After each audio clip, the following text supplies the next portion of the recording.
Éric d'Augustin Zaou Bébé, bonsoir. Bonsoir. Vous êtes un acteur politique local. Vous accompagnez la liste du Parti démocratique gabonais local, où vous êtes deuxième colistier, et en même temps vous êtes le directeur de campagne du Parti démocratique gabonais au 3e arrondissement.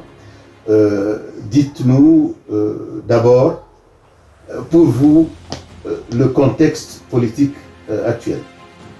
Bien, merci à cette chaîne qui participe effectivement à l'édification effectivement de la parole à l'ensemble des citoyens dans cette élection majeure de l'après,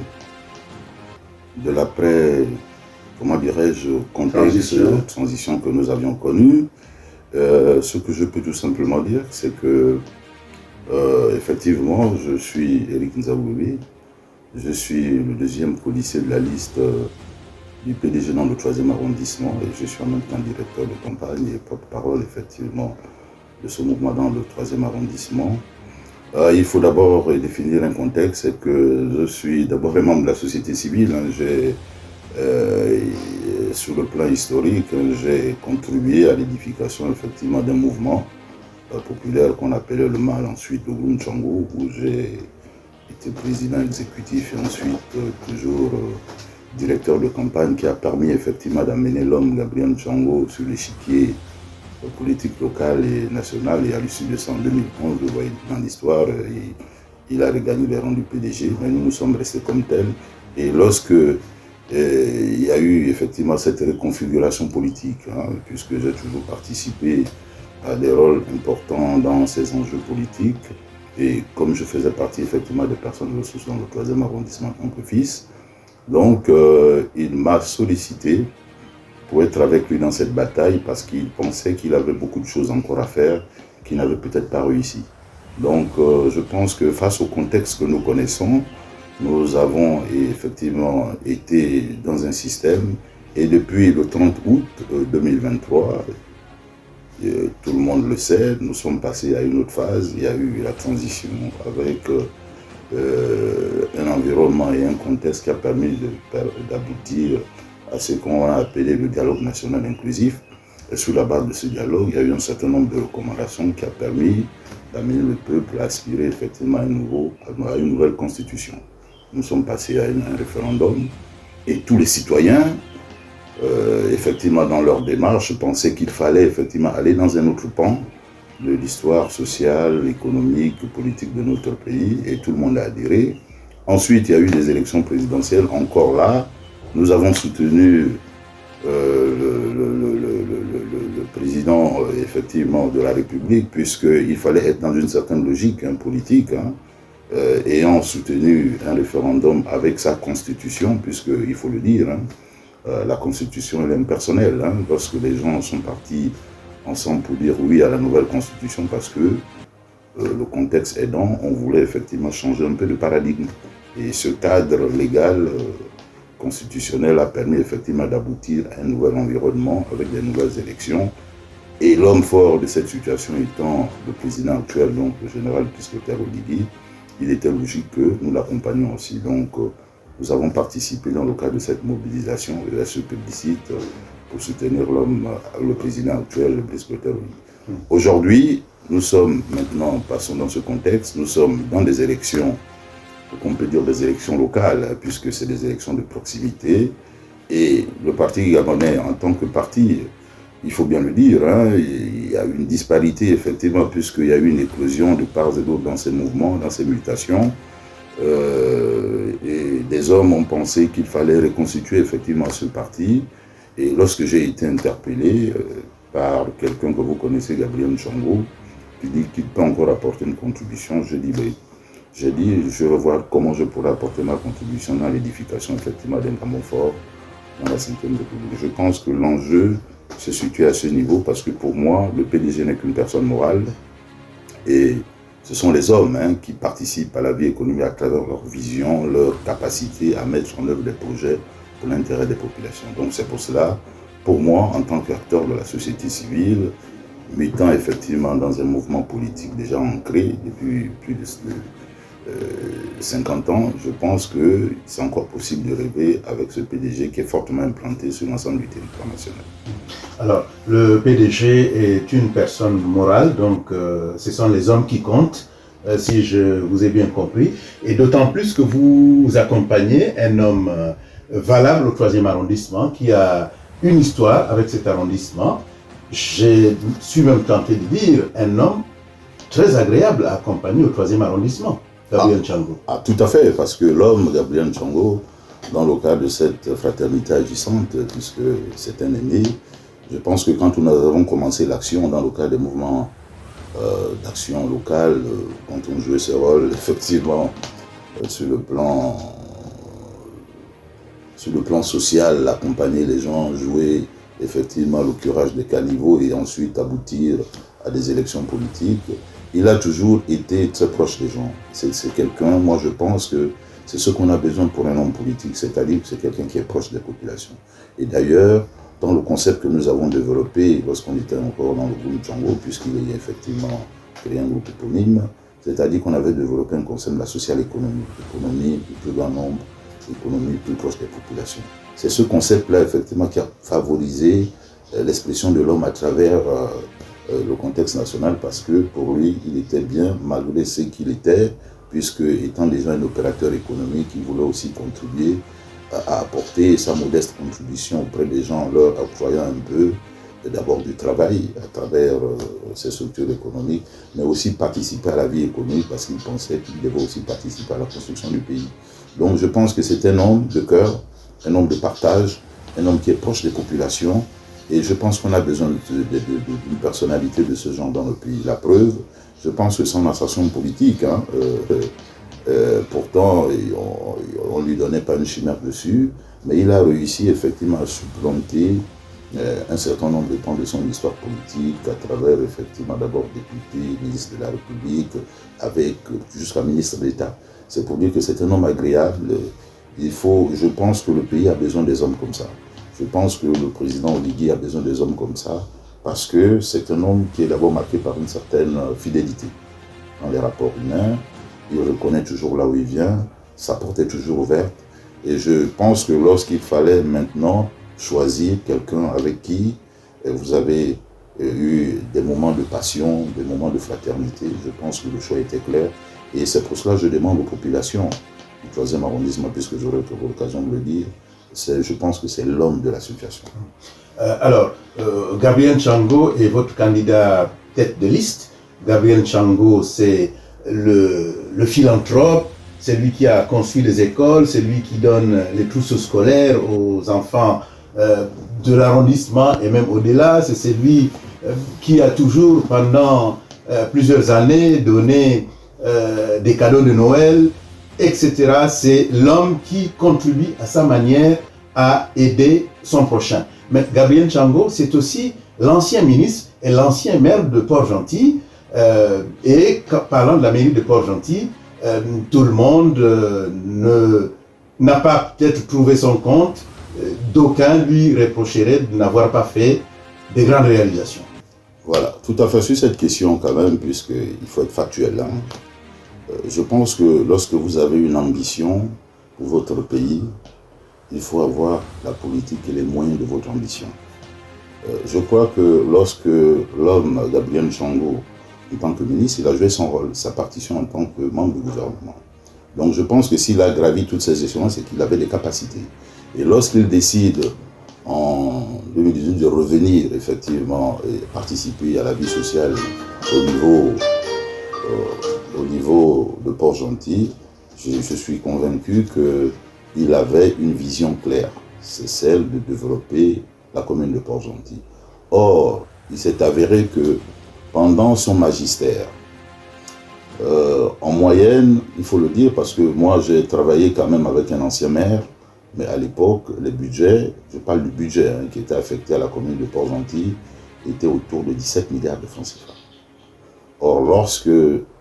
Gabriel Tchango, en tant que maire, arrive, c'est-à-dire que le budget, c'est une planification prévisionnelle, on lui dit 12 milliards, mais la première année, il en a 12 milliards, ensuite ça vient 11, après on devient à 10, Et comme vous savez, au niveau de la restriction budgétaire, hein, parce que dans un budget, vous avez le fonctionnement et l'investissement, avec un ratio pourtant qui est clair, hein, 60% de votre budget, ça doit être affecté au fonctionnement et 40% c'est l'investissement. Or, Gabriel Ntchango, sur la moyenne effectivement des années de son magistère, il a eu un budget, il a eu un montant de budget moyen autour de 10 milliards de francs CFA. Alors, si vous avez un fonctionnement qui représente à peu près 9 milliards 700 millions de francs CFA, donc ça représente autour de entre 95 et 97% effectivement de votre budget, il vous reste à peine 1 milliard. Qu'est-ce que vous pouvez faire avec 1 milliard sur un cumulatif de 7 ans? Ça représente à peu près 7 milliards, mais ça ne représente rien.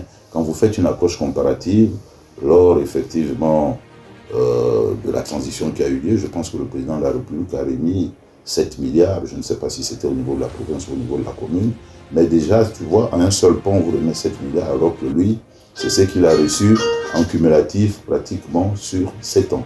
Tu vois, mais sur la partie, rien que l'investissement.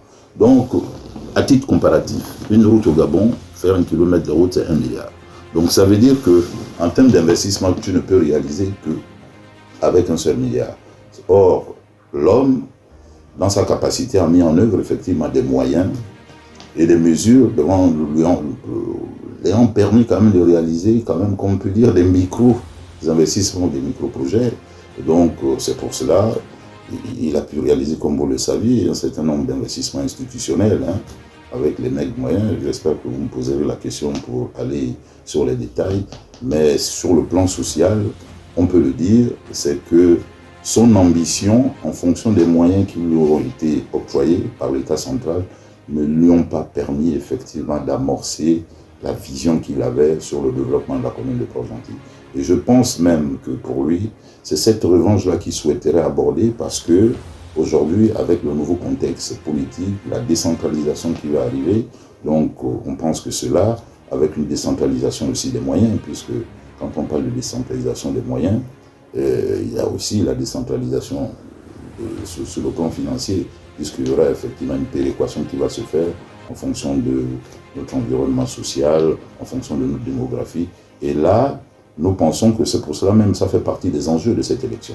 C'est pour cela que nous pensons qu'avec effectivement ce nouveau mécanisme, avec aussi la décentralisation, la coopération décentralisée, avec aussi l'environnement économique, puisque Port-Gentil, comme vous le saviez, c'est la capitale économique du Gabon, il y a des entreprises, et aujourd'hui l'État est en train de mettre en place un nouveau pan effectivement relationnel entre les entreprises et les collectivités locales et l'environnement dans lequel ils exercent, c'est la RSE, la responsabilité sociétale d'entreprise. Donc, la RSE, le mécanisme PIH-PID, la décentralisation, je pense que tous ces éléments, tous ces mécanismes mis en place, je pense que ça va permettre une meilleure vision et un meilleur développement effectivement de l'action de l'homme Gabriel Ntchango. C'est pour cela même, c'est cet enjeu majeur qui dit j'ai peut-être failli parce que ce n'était pas de ma faute, mais c'était aussi l'État. Mais l'État, c'était peut-être pas faute. Il y avait des restrictions au niveau international.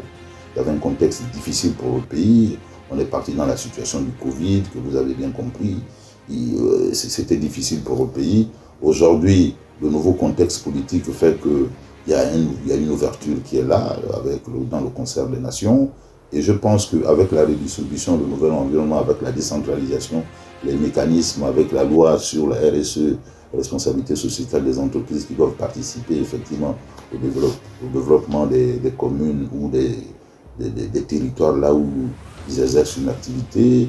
Il y a le mécanisme PIH-PID qui va être fait effectivement au niveau gouvernemental par les hydrocarbures, par exemple, puisque Port-Gentil est une ville pétrolière.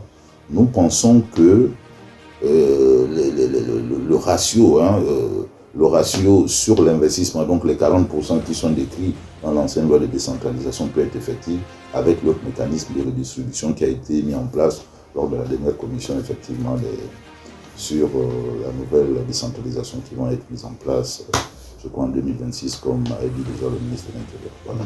Alors, Éric d'Augustin Zaou Bébé, je rappelle que vous êtes deuxième colistier sur la liste du Parti démocratique gabonais au local du 3e arrondissement, et vous êtes aussi le directeur de campagne de cette liste. Une élection, c'est l'avenir. C'est un projet de société. Quel est le vôtre?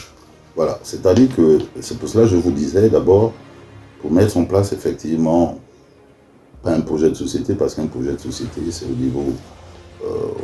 niveau national, hein, par le président de la République. Nous avons ce qu'on appelle des programmes, un programme d'action sur la base effectivement de la décentralisation. Quels sont les objectifs? Nous avons certains pans. Il y aura le pan sur le plan social. Nous allons continuer effectivement dans le cadre d'appuyer l'État, hein, puisque le rôle effectivement des collectivités locales, c'est d'appuyer l'État dans leur politique. Par exemple, au niveau de la politique éducationnelle, au niveau de l'éducation, nous allons participer comme nous l'avons fait avec, dans le préscolaire. Vous avez vu la réalisation qui s'est faite du côté de la mairie du 2e arrondissement au Carrefour, au centre social. Ça fait partie des projets majeurs, c'est-à-dire qu'il faut continuer à étendre effectivement des investissements, des réalisations dans les quartiers sous-intégrés. Donc là, ça fait partie des actions sur le plan social, au niveau de l'éducation qu'il faut continuer. Nous allons aussi apporter une contribution dans le cadre de l'électrification parce que au niveau des routes secondaires, vous voyez que les réseaux d'électrification ne sont pas établis. Donc dans le cadre de notre programme, nous allons effectivement mettre en œuvre le projet réhabilitation de toutes, là je parle du réseau d'adduction en matière d'électricité à travers les panneaux solaires. Nous allons continuer effectivement sur toutes les routes, nous allons recenser toutes les routes secondaires et ensuite mettre en œuvre l'électrification de ces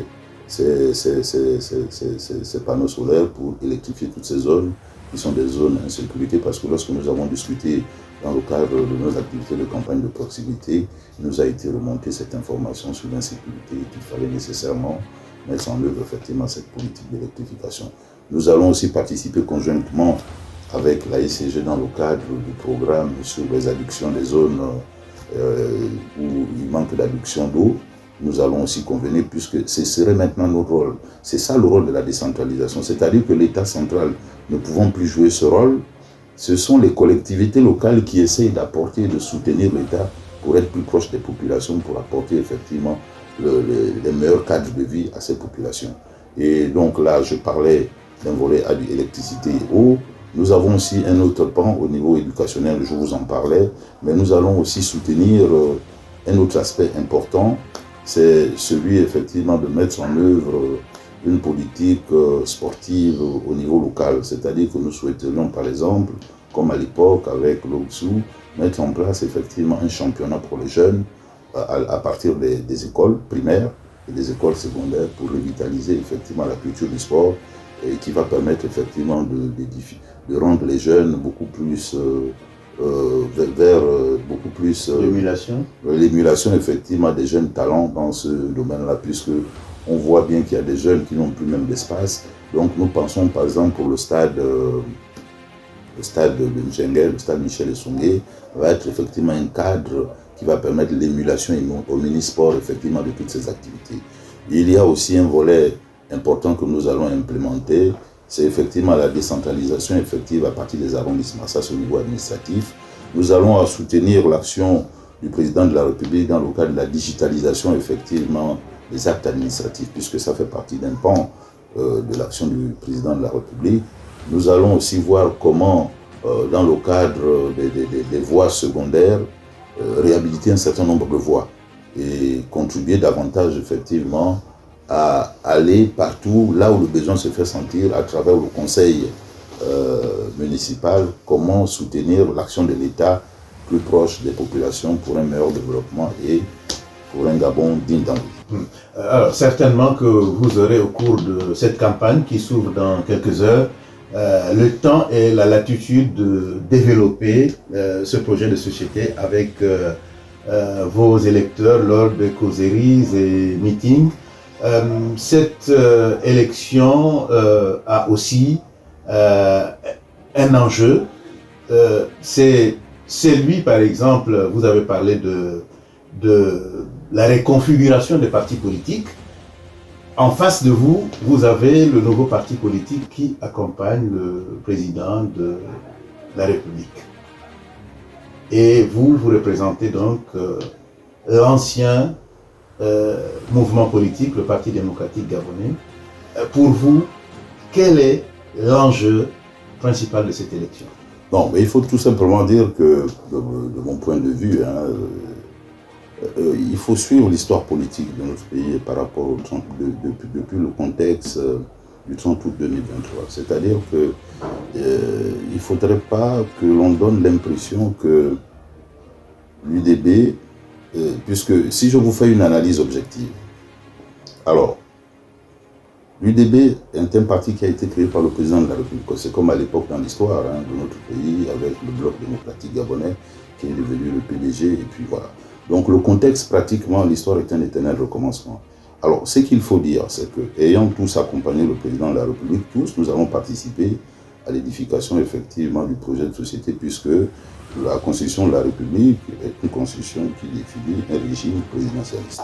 À ce niveau, donc, il n'y a pas de problème. Le président n'a pas besoin, ça il faut le dire, au niveau même, au niveau du Parlement, n'a pas besoin d'une majorité. Il en a suffisamment les moyens puisqu'il est capable de dissoudre un Parlement. Donc, il n'y a pas effectivement une situation contextuelle qui va dire que l'UDB et le PDG vont être des ennemis. Non. Je pense tout simplement que c'est une situation où certains laissent penser qu'il faut donner plus de force au président de la République à travers le parti l'UDB.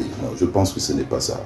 Le président de la République voulait tout simplement avoir un parti politique pour donner des injonctions à ces gens, pour participer, pour avoir quand même des alliés. Mais pour lui, je pense que, de mon point de vue, si on fait une analyse objective, il a été élu avec 94% de suffrages exprimés, qui n'est qu'une valeur relative. Parce qu'il faut bien comprendre qu'à la fin de cette élection, 95%, ça c'est une valeur relative, alors que la valeur absolue de cette valeur représente à peu près 565 personnes qui ont voté pour le président de la République. Sur une population générale gabonaise de 2 500 000, c'est à peine 25%. Donc, pour dire que, mais il ne pourra jamais atteindre effectivement ces 565 personnes qui ont voté pour lui lors des dernières élections présidentielles. Mais ceux qui ont voté pour lui sont à l'intérieur des 565 personnes, mais l'UDB ne pourra pas peut-être avoir ces 565 personnes qui vont confirmer le fait que c'est seulement ces gens-là qui ont voté pour le président. Non, il s'agit ici tout simplement de dire, travaillons ensemble, l'UDB, que ce soit l'UDB ou le PDG, travaillons ensemble, que le meilleur l'emporte et que si nous sommes à l'Assemblée, nous allons discuter effectivement de la façon dont il faut gérer le pays avec des nouvelles lois, avec des nouvelles propositions de loi pour les parlementaires ou avec des projets de loi qui émaneront du gouvernement pour faire avancer effectivement la vision du pays par rapport à celle qui est développée par le président de la République. Je pense qu'il ne faut pas fausser les objectifs dès le départ. C'est pour cela, pour certains qui veulent à tout prix et par tous les moyens être effectivement les leaders d'une province, moi je pense que le président de la République va bien comprendre que ce n'est pas ça l'enjeu. L'enjeu, c'est tout simplement de dire, nous sommes à des élections de proximité où nous avons besoin d'une représentation nationale comme le veut la Constitution de la République pour laisser au niveau institutionnel et que nous devons mettre en place puisque nous sortons d'un contexte de transition et qu'il faut nécessairement mettre en place les institutions légales. Donc la mairie avec son conseil municipal et puis les conseils départementaux et puis une assemblée nationale avec ses chambres, l'Assemblée nationale et le Sénat. Donc les choses sont claires, on n'a pas besoin de pouvoir s'entretuer pour cela. Ici, il s'agit tout simplement de présenter des programmes. C'est des combats d'idées.